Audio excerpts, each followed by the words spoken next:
les voy a contar un poco. Hoy, como la provocación del curso era inexistente, Ujú, así hoy es. les voy a presentar un proyecto que es muy personal, muy querido para mí y que bueno, ahorita les explico, por era post-COVID y todas sus dificultades no se llevó a cabo como lo voy a presentar, pero igual fue un proyecto que le dedicamos 2 años, mucho trabajo, mucho esfuerzo, se detalló todo, pero bueno, así a veces así pasa, ¿no? Entonces siempre decimos que los proyectos son unas conquistas porque cuando ya están ahí quiere decir que pasaron por muchas dificultades. Entonces, bueno, pues yo les voy a contar un poco. Ay, ¿por qué no avanza? Espera. Ahí está, ya. También digo, incluí un poquito de lo que tú estabas contando, pero les voy a contar un poco sí el estudio. Originalmente se llamaba Plus Ad, que era Architecture Design and Development. Y en 2019 decidí hacer un rebranding porque también ya era algo que no se sentía tan personal y quería una identidad como que hablara más de lo que llevaba haciendo los últimos 10 años, que hablara más de mis principios. Entonces, Fierro es mi apellido materno, obviamente es un apellido del norte del país, de Chihuahua, y también me gustaba mucho esta idea de fierro como un material, ¿no? Como hierro, fierro, y me parecía buena esa relación con la arquitectura. Entonces, bueno, realmente el estudio hacemos como tres cosas principales, ¿no? Tenemos como el taller, que son proyectos de arquitectura y diseño con clientes. Hemos tenido la suerte de trabajar con una diversidad grande de clientes entre disciplinas, edades y nacionalidades. Entonces, eso ha sido como muy rico. Y eso también se le debe mucho a que en Nueva York así es como funciona. Muchas de estas como capas van pasando en esta ciudad. Y luego también tenemos la parte como de investigación que bien mencionaste, donde hacemos diferentes proyectos de curaduría. Siempre son como diferentes colaboraciones con también muy multidisciplinarias que a veces acaban siendo ya sea eventos o seminarios, también puede tomar la forma de exposiciones y a veces libros, ¿no? Entonces, siempre ese formato siempre va cambiando dependiendo de varios eventos, pero incluyendo de varios recursos, ¿no? Y por último, también tenemos la parte de diseño, donde hacemos diferentes tipos de muebles. Nuestro trabajo es como oscila entre diferentes escalas, formatos, y esa parte nos gusta mucho porque también te da una visión muy diferente. El ir viajando entre escalas hace que percibas muchas otras cosas que no pasan si siempre estás como en un tipo de proyecto o en una sola escala, ¿no? El ir a una escala global, como fue el proyecto de World's of Fair en la Bienal, analizaba fenómenos mundiales que acaban de afectar a una población muy puntual, o también la escala del mueble, ¿no? El desafío de diseñar una silla, ¿no? Y lo difícil que es hacer una silla. Entonces, como que estar siempre, como no ser expertos en nada, no estar muy cómodos en nada, siempre se siente como que estamos haciendo todo por primera vez, entonces esa parte le da mucha frescura y siempre seguir alimentando esa curiosidad, eso creo que es lo que nos gusta mucho y bueno, pues seguimos empujando esa agenda. Bueno, entonces vamos al proyecto que les quiero compartir hoy. Este proyecto está en el estado de Nueva York, al norte de la ciudad de Nueva York, como a unas 2 horas, en Upstate New York. Y es un proyecto que se llama Striver Farm Longhouse. Este es el lugar bellísimo, como pueden ver, es un lugar muy bonito. Y, y lo que es muy interesante de este lugar es que les voy a pasar una serie de fotos a través del año, y es lo que pasa en estas latitudes del norte, que hay 4 temporadas, ¿no? Entonces siempre tienes como diferentes, la misma vista va cambiando y se va haciendo diferente y va cambiando de colores. Entonces, es un lugar con muchísimo potencial natural. Entonces, por ejemplo, en invierno, ¿no? Cuando cambia completamente cubierto de nieve. Entonces, esto fue muy importante para nosotros porque, por ejemplo, esto es en otoño, esto es como casi invierno, principios de invierno, esto es principio de otoño, pleno verano, también a finales del verano, en la primavera cuando nacen estos verdes radioactivos, en invierno cuando se llena todo de nieve. Entonces, este es el proyecto en sí. Es un terreno muy grande que tiene la mitad es un bosque y la otra mitad es este campo del cual son las fotos que estábamos viendo, porque la casa en sí está ubicada en la intersección del bosque y el campo, ¿no? Como para estar realmente protegido de los elementos, pero también con la intención, ahorita les muestro, de poder tener como una vista directo al sur por cuestiones de energía, pero también un poco de intimidad y las partes más públicas hacia el bosque, ¿no? Entonces, como que toda la vida pública, digamos, de la casa pasa en la parte más íntima, en la parte de atrás. Porque realmente esta casa, cuando tú la pasas, se alcanza a ver de todos lados, ¿no? O sea, es como, esto sube, esto es una colina, entonces cuando vas por todas estas calles o que están alrededor, pues se alcanza siempre a ver. Entonces era como esta idea de sí estar expuestos, pero después tener esa privacidad. Entonces, primero les voy a contar un poco la historia de por qué este proyecto surge de la forma que les voy a mostrar. Y esto es una historia muy interesante porque, como les comenté, es mitad bosque, mitad un campo. La parte del campo, hay como una, ¿cómo le puedo llamar? Se puede hacer como rentar esa tierra a granjeros locales para que la trabajen, porque son tierras de agricultura de muy buen nivel, muy limpias, con muy buenos suelos, eh, y entonces se puede rentar para prácticas sustentables y diferentes prácticas en relación a la arquitectura, y eso también te hace un descuento importante en los impuestos, ¿no? Entonces es como un programa del gobierno que tiene como incentivo para promover la agricultura. Y en esas pláticas bueno, ese terreno tiene ese tipo de acuerdo con un granjero local.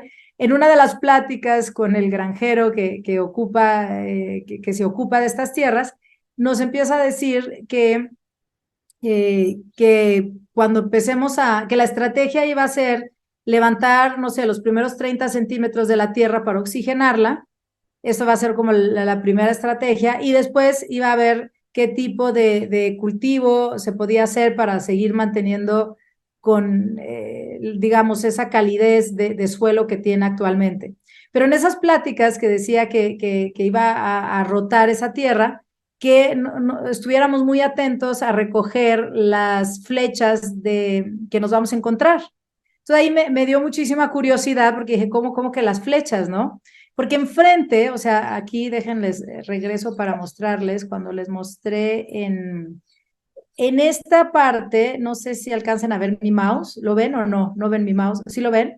Aquí hay un monumento, que es un monumento mohicano, Mohican Marovian, que eso también es una historia muy interesante que ahorita vuelvo, pero era una comunidad como casi ideal entre indígenas y una colonia de misiones que llegó a la zona y muy intrarracial, muy interesante. Pero volviendo a la historia de las flechas, cuando me dicen, no, es que estos eran los campos no solo de cultivo, pero también donde vivían, también donde habían batallas, donde cazaban, y me dio muchísima intriga empezar a ver como la historia de ese lugar hace 600 años, ¿no? O sea, porque cuando empiezas a estudiar el lugar, el bosque es relativamente joven, ¿no? Tendrá unos 50 años, no es un bosque antiguo. Entonces, como que empecé a investigar toda esta historia, y lo que fue muy interesante es que todos estos, esta parte del norte del estado de Nueva York, efectivamente tiene tenía varios grupos, tribus indígenas, y una de ellos, que eran los Mohicans y los Moravian, vivían en estas estructuras que le llamaban los longhouses. Y lo que me sorprendió muchísimo es que cuando empiezo a buscar imágenes, pues me encuentro con estas estructuras sumamente modernas, ¿no? Que, o sea, ahora lo vemos y decimos, claro, y también como que el largo ha tenido un revival, ¿no? Como que se ha puesto de moda también. Pero esto lo empezamos, no sé, yo creo que esto era 2020, 2019, 2020, cuando empecé este proyecto. Y me pareció increíble el poder como también está el tema, y por eso les enseñaba las diferentes partes del año, las épocas como el verano, la primavera, el invierno, porque hay el desafío obviamente del clima, ¿no? Y de cuando hay cargas grandes de nieve, y necesitamos un techo que realmente pudiera mitigar, digamos, esos efectos de los elementos naturales sobre la arquitectura.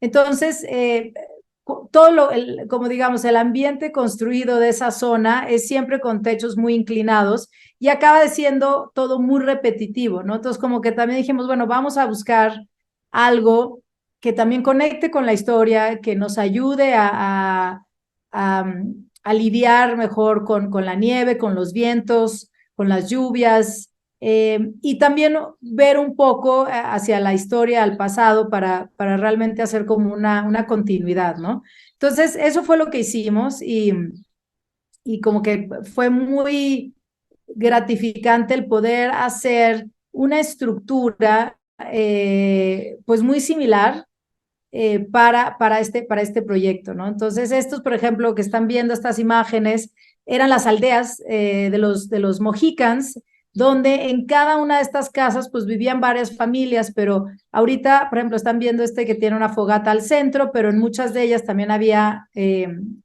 como chimeneas dentro, y la manera en que hacían estas casas es estructura de madera, y ponían también maderas o fibras o sea, en el exterior, como para hacer todo el exterior de esa manera. Y algo interesante que al final se los voy a contar, al final acabamos haciendo también una estructura de madera, pero lo que les voy a enseñar ahorita es otra estructura muy diferente, porque también otra cosa muy importante es que el terreno en sí, esta montaña que les contaba, es todo este tipo de terrenos. Es pétreo, es limestone, lo cual es muy poroso. Entonces, también absorbe muy bien el agua, y toda el agua que cae, va de regreso al manto freático, que es de donde sale el uso de agua para el uso doméstico, pero también para la agricultura y todo. Entonces, también había un interés como de usar materiales que pudieran estar ahí sin interrumpir, pues digamos, como ecología que ya está, o tratar de interrumpir lo menos posible, ¿no? Siempre esta conversación con los colegas es, o sea, ya hacer algo es interrumpir enormemente, pero tratar de ver de qué manera poder utilizar estos recursos para poder usar menos energía, no sé, a lo mejor utilizar energía geotérmica para poder calentar y enfriar los espacios, en fin, diferentes estrategias, pero esto para nosotros era como muy importante porque también había como la oportunidad de a la hora de excavar poder usar mucha de esta piedra para diferentes cosas, ¿no? Y bueno, y este es un poco el tipo de piedra que hay, que nos parece bellísima porque es una piedra muy porosa, o sea, es limestone, pero es muy gris y a la vez tiene como esta parte como muy lechosa, muy cremosa, entonces le da algo muy interesante, y a la hora de estar excavando y estar haciendo como la calle, salieron, no sé, hay como 100 piedras enormes de estas que se han ido coleccionando, para reutilizarlas en el terreno, porque otra cosa que queríamos era pues tratar de utilizar lo más que encontremos ahí, pues para o sea, el relleno, para la cimentación, perdón, para también los patios con grava. Entonces, como ver de qué manera podemos utilizar lo que encontramos ahí. Y bueno, entonces llegamos como a esta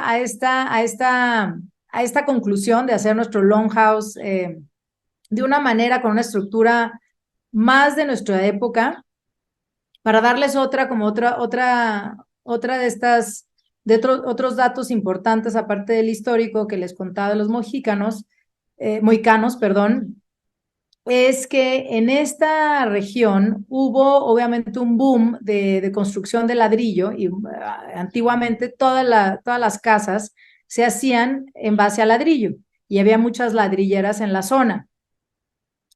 Eventualmente, al paso de los años, llegó la industria del wood framing, que se volvió sumamente exitosa por muchas razones, porque era, ¿me entiendes?, muy eficaz en cuestión de costo, transporte también era muy eficaz porque es la multiplicación de elementos que cargan, ¿no? Entonces, es un recurso renovable.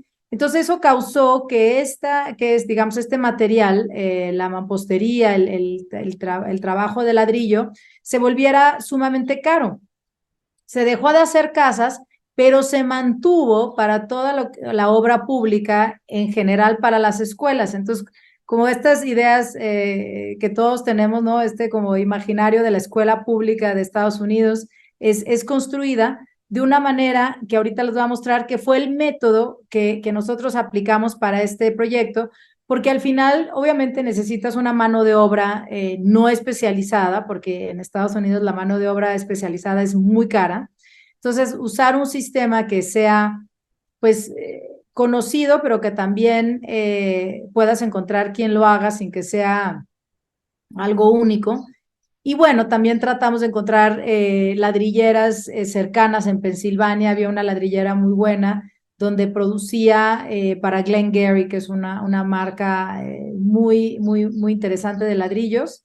Entonces, como que todo, y también este es otro detalle que tiene que ver de cómo ha ido cambiando este proyecto. Este proyecto, lo que les comentaba es que se empezó en 2019, 2020, y cuando cae la pandemia, el precio de la madera, del lumber, se va por el cielo. Entonces, había una inflación fuertísima en todo lo que era madera y no tenía sentido realmente. Al final salía un poco igual al costo. Entonces, eso fue un poco la provocación de por qué empezar a trabajar con este tipo de material en ese tiempo específico. Todo iba avanzando muy bien. Se hace todo el proyecto. Para esto van pasando 2 años. Ahorita les voy a mostrar las imágenes. Y se va detallando todo. Esto es un poco tiene una parte muy monástica, es como un poco casi monasterio, ¿no? Que te digo, también queríamos hacer como un poco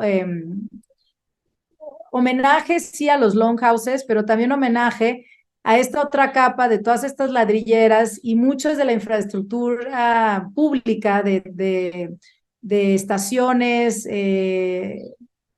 fábricas antiguas, eran hechas de ladrillo entero. Entonces hay mucho a lo largo del Hudson, que es por donde está esta zona, hay muchos de estos edificios que aún permanecen o sea, muy vivos a lo largo.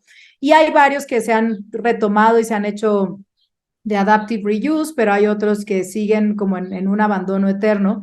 Y es algo que a mí siempre me ha fascinado, como esta parte como de los edificios que pueden tener varias funciones, ¿no? El tener, por ejemplo, una fábrica y cambiarlo a un uso doméstico, o tener una casa que parece un monasterio, pero en un futuro pueda cambiar a otra cosa, ¿no? Como dejar un poco abierto el múltiple uso que pueda tener esto en los próximos, no sé, 50, 100, 200 años, como es el caso de muchas de estas estructuras. Entonces, cuando empezamos esto es una visión de la noche, una vista de la noche, donde atrás tienes el bosque y enfrente ves hacia el sur, porque también lo que queríamos era un poco tener como toda esa exposición de este a oeste con el sur constante para, como es todo masa térmica, o sea, es una estructura de concreto que ahorita les voy a enseñar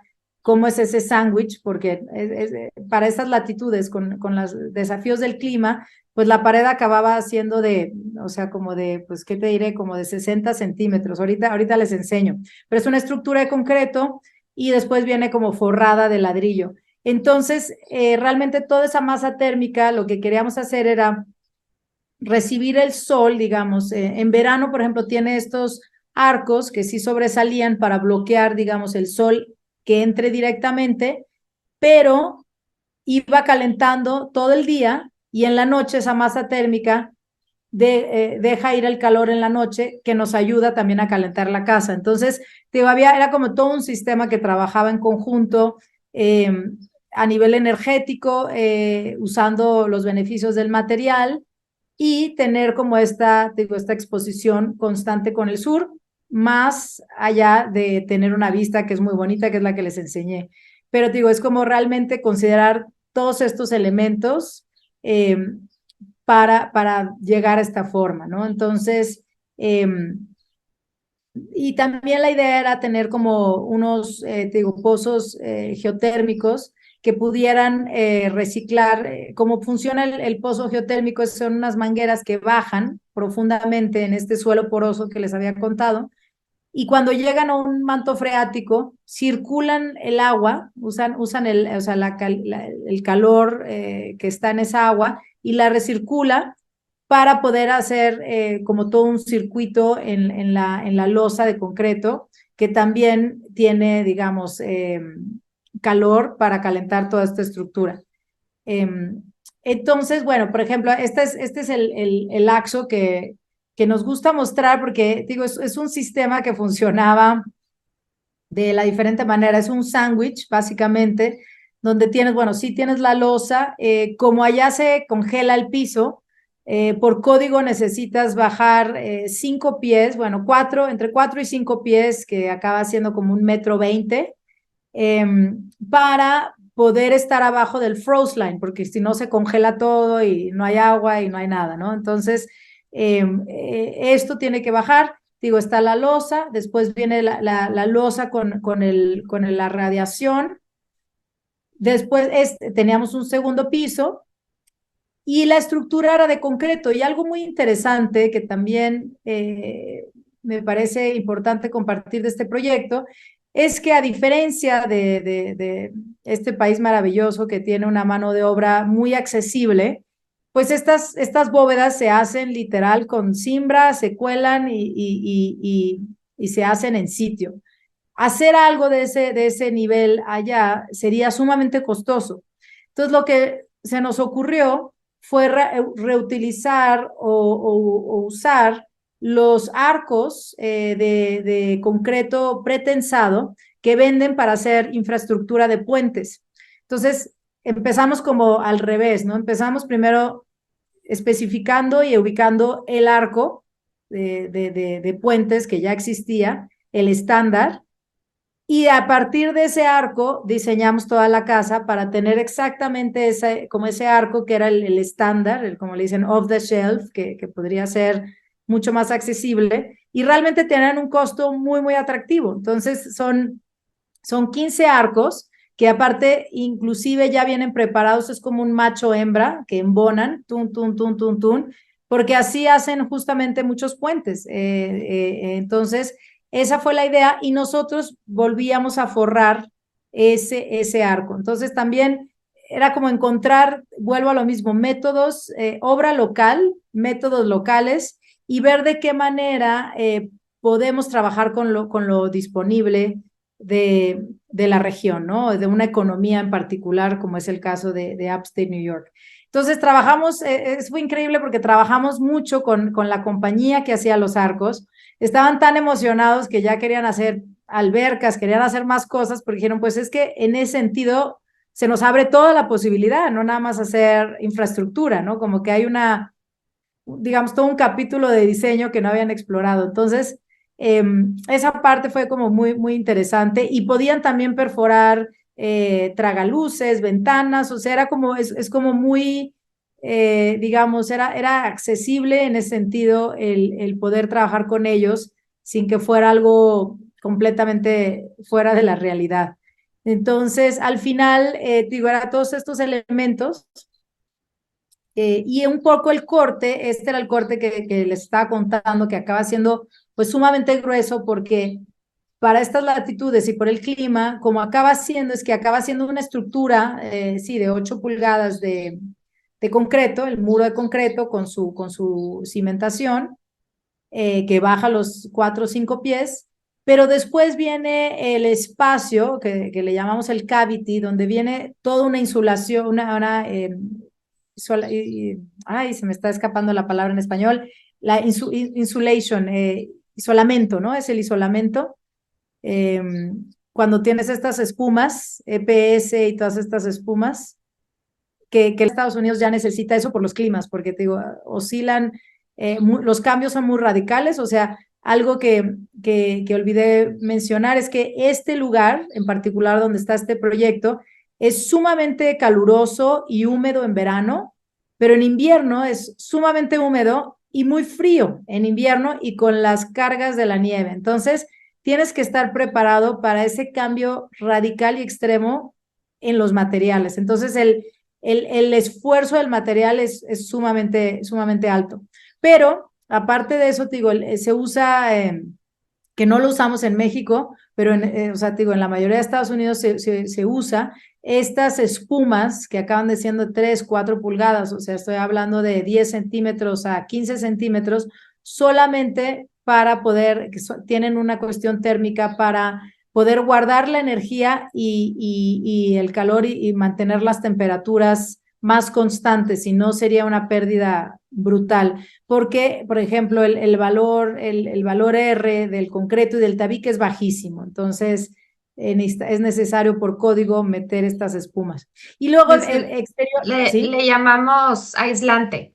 Aislante térmico, Es ¿cierto? correcto. Aislante térmico, sí, sí, se me había oído, pero olvidado, pero ahora que lo dices, ya me acordé.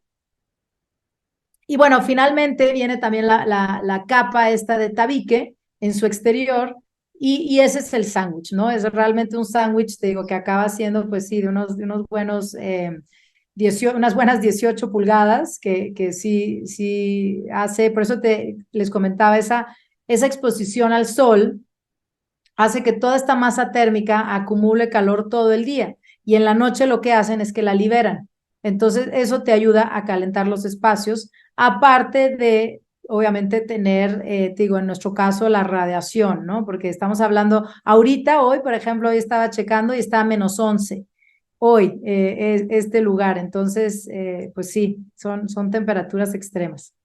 Y bueno, aquí les muestro un poco esta sección, como les comentaba, es como una montaña que va bajando y ahorita les muestro más, pero esta, digamos, de este lado donde está el bosque, todo este lado es el bosque, y esta es la casa que está justo en esa división, donde hacia enfrente es solamente el campo abierto. Entonces, toda, digamos, la parte como más... Eh, de exterior de la casa pasa en esta parte de atrás donde dejas el coche acá arriba y luego empiezas a bajar, aprovechar una serie de desniveles para tener diferentes espacios, pues sí, de comunión, pero también un poco también de ciertas pausas. La idea era como también generar diferentes patios. Ahorita les enseño una planta. Y como un poco provocar como una nueva versión del patio, ¿no? No nada más un patio que esté entre 4 paredes, pero también patios que a veces sean delimitados por una roca y una topografía o por 2 o 3 partes, pero que eso ya te haga identificar un área en particular. Entonces, como usar la idea del patio, pero de otra manera que nos daba oportunidad por la vegetación tan bonita. Entonces, esto es un poco el plano que les voy a enseñar. Esta parte es donde está la casa, esta línea marca el bosque, que es toda esta parte de atrás, y enfrente hacia el sur, pues es el campo. Entonces, la idea es que esta casa tuviera todo este componente exterior, donde, te digo, acá está el coche. Ahorita les mostré la sección, digamos, que ve de aquí para acá, cortando a través de esta pasarela aquí enorme, y dejas el coche aquí arriba y vas bajando por esta pasarela y te encuentras pues los diferentes patios, ¿no? Que nos gustaba llamarle a la alberca el patio del agua. Después seguías avanzando y está el patio de grava, que es, digo, con estas rocas enormes que nos encontramos en el espacio, y usar también esa misma roca triturada para hacer como una especie de acabado, grava suelta en esta parte, y seguir bajando y después tener pues patios ya más de vegetación. Pero otra cosa importante que ahorita les voy a enseñar es que también habían ciertas cosas de código y reglamento que había que respetar.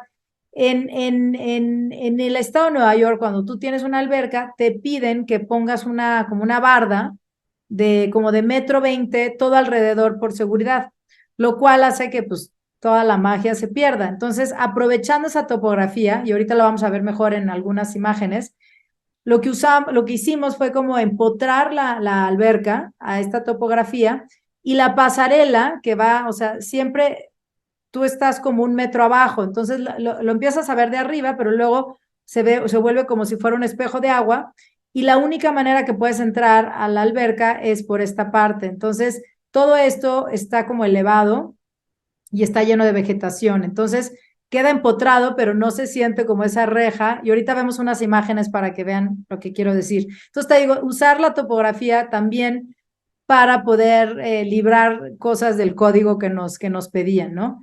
Y bueno, y el segundo piso es este, que es, también tiene los cuartos, había una parte de doble altura, eh, y bueno, una biblioteca en esta zona, y son 4 cuartos.